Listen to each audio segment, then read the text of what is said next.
While the new U.S. president was signing a batch of executive orders at the White House, the Senate convened on Capitol Hill and unanimously confirmed the first of President Trump's cabinet members. Marco Rubio has become the Secretary of State by 99 of the senators presented. And Donald Trump, during the first full week in office, made a number of statements on AI, climate, immigration and economy. What do they mean for the country and the world?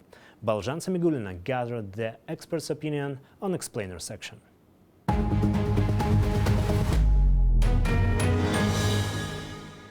We had a great first term, but we're going to have an even better second term, and I think we're going to do things that people will be shocked at. And many have been shocked at the presidential activity so far. It was decent full first days in office for Donald Trump at the start of his second term as the president of the US. He signed a set of executive orders, but his key announcement was the creation of a huge AI project called Stargate. The newly appointed president called the plan the biggest project of its kind in the history. A new American company that will invest $500 billion at least in AI infrastructure in the United States and very quickly, moving very rapidly, creating over 100,000 American jobs almost immediately. This monumental undertaking became a resounding declaration of confidence in America's potential under a new president. Donald Trump said cloud giant Oracle, ChatGPT, maker OpenAI and Japanese technology company SoftBank would perform a new joint venture. Christopher Lamont, an AI expert, stated that this development is likely to speed up existing assumptions held by various states regarding the potential benefits and risk of artificial intelligence in the future. This announcement underlines a shift in tone in how the U.S. approaches artificial intelligence, and that is as a critical national security asset. Of course, this is critically important for any sort of broad-based, ambitious adoption of AI or advancement of artificial intelligence, because AI requires its own infrastructure and it is very resource intensive. And so this type of initiative could further the process of potentially establishing that. Of course, now whether or not it's going to be successful is another question. Donald Trump also sought to justify his decision to pardon more than 1,500 supporters who stormed the U.S. Capitol building 4 years ago on January 6th. The president described their punishment as ridiculous and excessive. Remember, 5 people died, including a police officer, as a result of the violence, and more than 170 other officers were injured. The newly elected U.S. president rounded off the week by continuing to issue order on immigration. He made quick moves, making it easier for mass deportation that he long promised.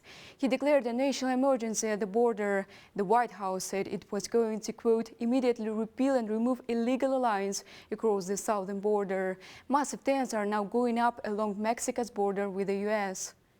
And Trump is now sending an additional 1,500 active duty military troops. President Trump's also planning mass deportations, and more than 40% of undocumented people in the U.S. are Mexican. Democrats who run many large so-called sanctuary cities are promising to protect migrants, and some economists say mass deportation could hurt the economy. Russia Keen, a national security analyst and immigration expert, argued that closing the border wouldn't be a sustainable solution for long. It has been also part of it is symbolic and part of it is short-term impact, also for the voters, also for the feeling. But it's also at some point was probably needed for the borders patrol to retain. I'm not positive it's going to affect in all the time like this, but it will definitely, this administration, we're expecting to be harder on all type of migration, not only on asylum, on refugees, on parole, or on southern borders.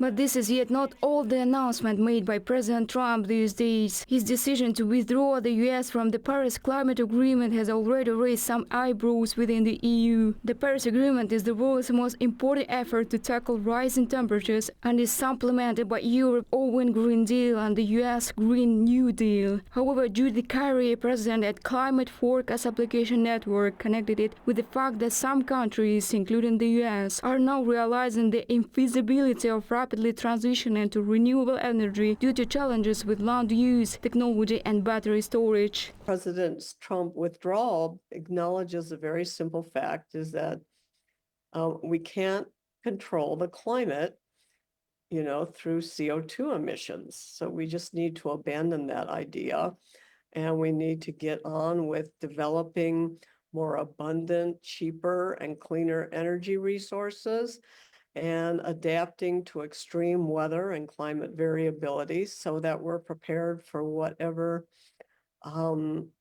extreme events. The Trump administration has barely started yet. Already the effects are being adopted. A federal judge has temporarily blocked U.S. President Donald Trump's executive order ending birthright citizenship. Trump's administration argued that children born in the United States to non-citizen parents are not subject to U.S. jurisdiction. This next order relates to the definition of birthright citizenship under the 14th Amendment of the United States. Good. That's a good one. Birthright. That's a big one. U.S. District Judge said the order was so unconstitutional and blocked it for 14 days. It was something that was heard from 22 states. The decision came during the first hearing in a multi-state effort challenging the order, and the ruling was welcomed. However, the 47th U.S. president is persistent and has vowed to fight the judge ruling, so the long journey expected when resolving this issue, said Dr. Kamran Bukhari, a national security and foreign policy specialist based in Washington, D.C.